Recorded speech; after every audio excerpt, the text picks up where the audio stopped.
अमेरिकी राष्ट्रपति Donald Trump ने एक बार फिर 8 युद्ध रुकवाने का दावा किया और कहा कि उन्हें इसके लिए नोबेल नहीं मिला। ट्रंप ने अफगानिस्तान और पाकिस्तान के बीच जारी संघर्ष का जिक्र करते हुए कहा कि उनके लिए इसे रोकना आसान है। ट्रंप ने कहा, मैं समझता हूं कि पाकिस्तान ने हमला किया है या अफगानिस्तान में हमला हो रहा है। अगर मुझे इसे सुलझाना है तो मेरे लिए ये एक आसान काम है। मुझे लोगों को मारे जाने से रोकना अच्छा लगता है। मैंने लाखों लोगों की जान बचाई है और मुझे लगता है कि हमें इस युद्ध को रोकने में सफलता मिलेगी। वहीं अगली खबर देखिए। अखिलेश यादव ने बिहार चुनाव में सीएम योगी पर तंज कसा। कहा, वो स्टार प्रचारक नहीं, स्टार विभाजक बनकर आए हैं। बोले, जनता अब नफरत की नहीं, विकास की राजनीति चाहती है। यूपी के करीब 10 गांवों में रह रहे 12,000 शरणार्थियों में से 2,500 परिवार भारत की नागरिकता की मांग कर रहे हैं। ये परिवार सालों से यहाँ रह रहे हैं और सरकार से पहचान की उम्मीद कर रहे हैं। पाकिस्तान ने सीज फायर टूटने के बाद अफगानिस्तान पर एयर स्ट्राइक की, जिसमें 3 अफगान क्रिकेटर कबीर, सिबगतुल्ला और हारून की मौत हो गई। जय शाह ने इस घटना पर गहरा दुख जताया। सपा प्रमुख अखिलेश यादव ने दिवाली को लेकर बड़ा बयान दिया है। उन्होंने कहा कि दिए और मोमबत्ती पर पैसा बर्बाद मत करो, क्रिसमस से कुछ सीखना चाहिए। बिहार चुनाव से पहले महागठबंधन में दरार, जेएमएम ने अकेले चुनाव लड़ने का फैसला किया। पार्टी ने राजद और कांग्रेस पर भरोसा तोड़ने और धोखा देने का आरोप लगाया। अमेरिकी गायिका मैरी मिलबेन ने राहुल गांधी पर निशाना साधा है। उन्होंने कहा कि राहुल गांधी में प्रधानमंत्री बनने की योग्यता नहीं है। दरअसल राहुल गांधी ने हाल ही में पीएम मोदी पर आरोप लगाया था कि वो डोनाल्ड ट्रंप से डरते हैं। इस पर मैरी मिलबेन ने जवाब देते हुए कहा कि पीएम मोदी ट्रंप से नहीं डरते, बल्कि वो दीर्घकालिक रणनीति को समझते हैं और हमेशा भारत के हित में काम करते हैं। गायिका ने कहा कि जैसे ट्रंप अपने देश के हित को प्राथमिकता देते हैं, वैसे ही मोदी जी भी भारत के हित को सबसे पहले रखते हैं। अब बढ़ते हैं आगे की खबरों में। दिल्ली में ब्रह्मपुत्र अपार्टमेंट्स में लगी आग से एक फायर फाइटर ने कुत्ते की जान बचाई। दिवाली से पहले पटना जंक्शन रेलवे स्टेशन पर घर जाने वालों की भारी भीड़ दिखी। लोग अपने घर पहुंचने के लिए ट्रेनों में सवार होते नजर आए। रक्षा मंत्री राजनाथ सिंह ने लखनऊ में पीटीसी इंडस्ट्रीज का दौरा किया और टाइटेनियम व सुपर एलॉय मटेरियल प्लांट्स का उद्घाटन किया। कहा, आत्मनिर्भर भारत की दिशा में बड़ा कदम। श्रीलंका सरकार करोड़ों रुपए के घोटाले में फंसे एथलीटों के खिलाफ इंटरपोल से रेड नोटिस जारी कराने की तैयारी में है। इन एथलीटों पर खेल फंड में भारी गड़बड़ी का आरोप है। हरियाणा में 1984 सिख दंगा पीड़ितों को बड़ी राहत, 121 परिवारों को सरकारी नौकरी मिलेगी। देव दीपावली पर सीएम नायब सैनी खुद सौंपेंगे नियुक्ति पत्र।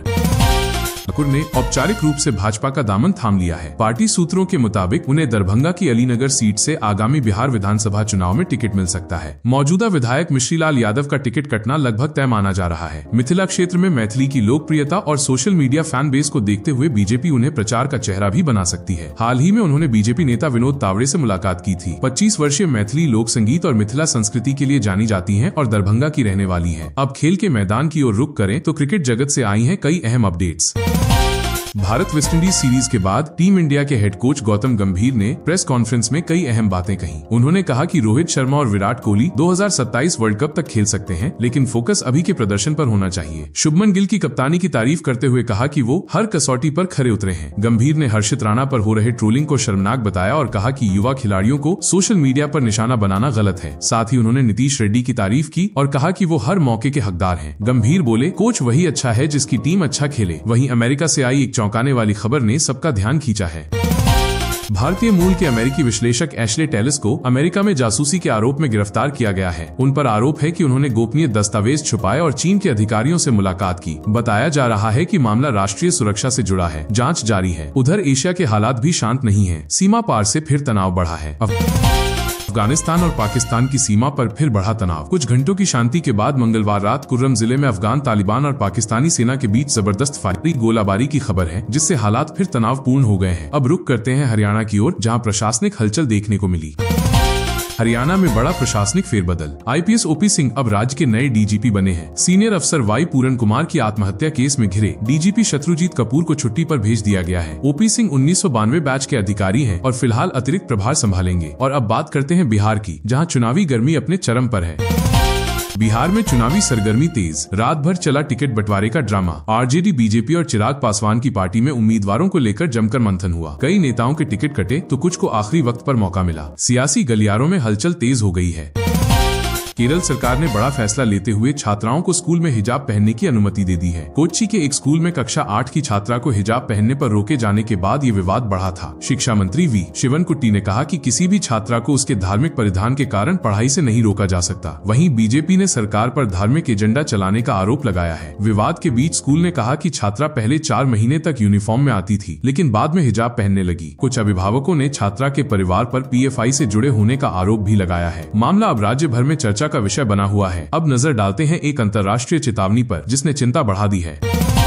WHO ने भारत में बनी 3 कफ सिरप COLDRIF, रेस्पिफ्रेश TR और री-लाइफ पर ग्लोबल चेतावनी जारी की है। इन सिरप में जानलेवा केमिकल डाइथिलीन ग्लाइकॉल DEG मिला है, जिससे बच्चों की मौत के मामले सामने आए हैं। WHO ने इन दवाओं के इस्तेमाल से बचने की सलाह दी है। और अब बात करते हैं पर्यावरण की, जहां राजधानी की हवा फिर बिगड़ गई है।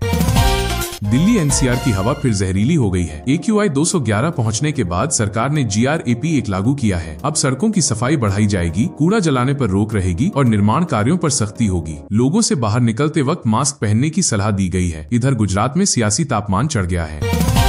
गुजरात में जल्द ही मंत्रिमंडल में फेरबदल होने वाला है। खबर है कि 7 से 10 मौजूदा मंत्रियों की छुट्टी हो सकती है और नए चेहरों को मौका मिलेगा। 2027 के चुनाव से पहले बीजेपी इसे अपनी रणनीति का अहम हिस्सा मान रही है। वहीं खेल की दुनिया से आई एक राहत भरी तस्वीर ने सबका दिल जीत लिया।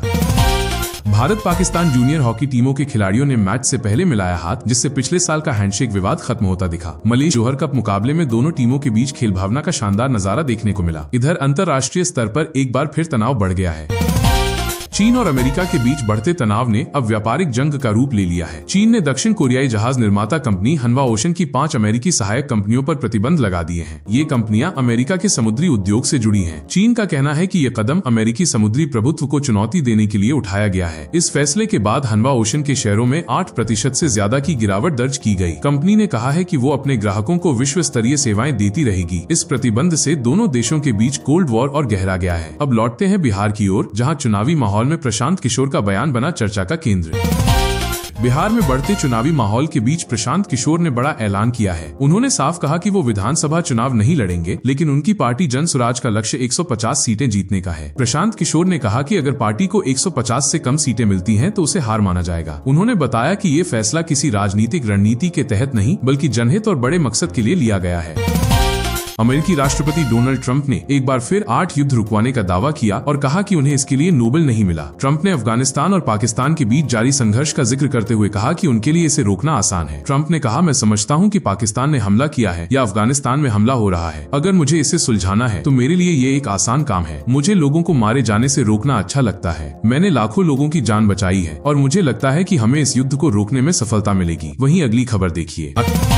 अखिलेश यादव ने बिहार चुनाव में CM योगी पर तंज कसा। कहा, वो स्टार प्रचारक नहीं, स्टार विभाजक बनकर आए हैं। बोले, जनता अब नफरत की नहीं, विकास की राजनीति चाहती है। यूपी के करीब 10 गांवों में रह रहे 12,000 शरणार्थियों में से 2,500 परिवार भारत की नागरिकता की मांग कर रहे हैं। ये परिवार सालों से यहाँ रह रहे हैं और सरकार से पहचान की उम्मीद कर रहे हैं। पाकिस्तान ने सीज फायर टूटने के बाद अफगानिस्तान पर एयर स्ट्राइक की, जिसमें 3 अफगान क्रिकेटर कबीर, सिबगतुल्ला और हारून की मौत हो गई। जय शाह ने इस घटना पर गहरा दुख जताया। सपा प्रमुख अखिलेश यादव ने दिवाली को लेकर बड़ा बयान दिया है। उन्होंने कहा कि दिए और मोमबत्ती पर पैसा बर्बाद मत करो, क्रिसमस से कुछ सीखना चाहिए। बिहार चुनाव से पहले महागठबंधन में दरार। JMM ने अकेले चुनाव लड़ने का फैसला किया। पार्टी ने राजद और कांग्रेस पर भरोसा तोड़ने और धोखा देने का आरोप लगाया। अमेरिकी गायिका मैरी मिलबेन ने राहुल गांधी पर निशाना साधा है। उन्होंने कहा कि राहुल गांधी में प्रधानमंत्री बनने की योग्यता नहीं है। दरअसल राहुल गांधी ने हाल ही में PM मोदी पर आरोप लगाया था कि वो डोनाल्ड ट्रंप से डरते हैं। इस पर मैरी मिलबेन ने जवाब देते हुए कहा कि PM मोदी ट्रंप से नहीं डरते, बल्कि वो दीर्घकालिक रणनीति को समझते हैं और हमेशा भारत के हित में काम करते हैं। गायिका ने कहा कि जैसे ट्रंप अपने देश के हित को प्राथमिकता देते हैं, वैसे ही मोदी जी भी भारत के हित को सबसे पहले रखते हैं। अब बढ़ते हैं आगे की खबरों में। दिल्ली में ब्रह्मपुत्र अपार्टमेंट्स में लगी आग से एक फायर फाइटर ने कुत्ते की जान बचाई। दिवाली से पहले पटना जंक्शन रेलवे स्टेशन पर घर जाने वालों की भारी भीड़ दिखी। लोग अपने घर पहुंचने के लिए ट्रेनों में सवार होते नजर आए। रक्षा मंत्री राजनाथ सिंह ने लखनऊ में PTC इंडस्ट्रीज का दौरा किया और टाइटेनियम व सुपर एलॉय मटेरियल प्लांट्स का उद्घाटन किया। कहा, आत्मनिर्भर भारत की दिशा में बड़ा कदम। श्रीलंका सरकार करोड़ों रुपए के घोटाले में फंसे एथलीटों के खिलाफ इंटरपोल से रेड नोटिस जारी कराने की तैयारी में है। इन एथलीटों पर खेल फंड में भारी गड़बड़ी का आरोप है। हरियाणा में 1984 सिख दंगा पीड़ितों को बड़ी राहत, 121 परिवारों को सरकारी नौकरी मिलेगी। देव दीपावली पर सीएम नायब सैनी खुद सौंपेंगे नियुक्ति पत्र।